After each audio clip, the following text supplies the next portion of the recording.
نرخی گازوایل هەرزانە و ئەمڕۆ تەکرای نرخی هەر گاڵۆنێک $2.1 ئەمەش نرخێکی هێندە نزمەکە لە ماوەی 4 ساڵی ڕابردوودا تۆمار نەکراوە. ڕەنگە زیاتریش دابەزێت لەبەرەوەی خواست لەسەر سوتەمەنی کەم بۆتە و نرخی نەوتی خاویش دابەزیوە و ئەمەش لە ئەنجامی ململانەکانی نێوان رووسیا و سعودیە لەسەر بەرهەمهێنانی نەوت.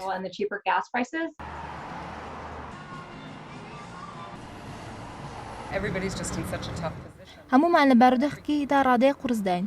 تۆ بیر لە هەموو شتانە بکەرەوە کە دەیکەیت، هەر لە خەرجەکانمان یاخود ئەوەی لە دەوروبەرت ڕوودەدات. بۆیە پێویستە هاوکاریەکان زیاتر بێت، تەنانەت ئەگەر لە ماڵی شۆ بێت.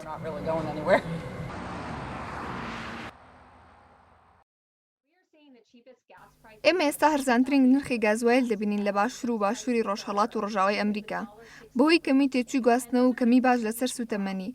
بۆی لەوێ نرخ لە چاو بەشەکانی تری ئەمریکا هەرزانترە. دەبێت ئەمریکیەکان پێشبینی ئەوەش بکەن نرخی گاڵۆنێک گازوایل 25 سنتی تر یان زیاتر دادەبەزێت بە پشتبەستن بە قەبارەی خواز لە هەفتەکانی داهاتوودا.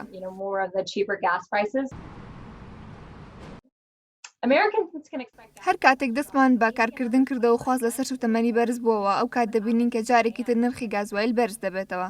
بەڵام پێشبینی ناکرێت ئەوە لە شەو ڕۆژێکدا ڕووبدات و نرخی گاڵۆنێک بگاتە $2.50. نرخ بەرز دەبێتەوە کاتێک کە نرخی نەوتی خاو جارێکی تر بەرز بووە.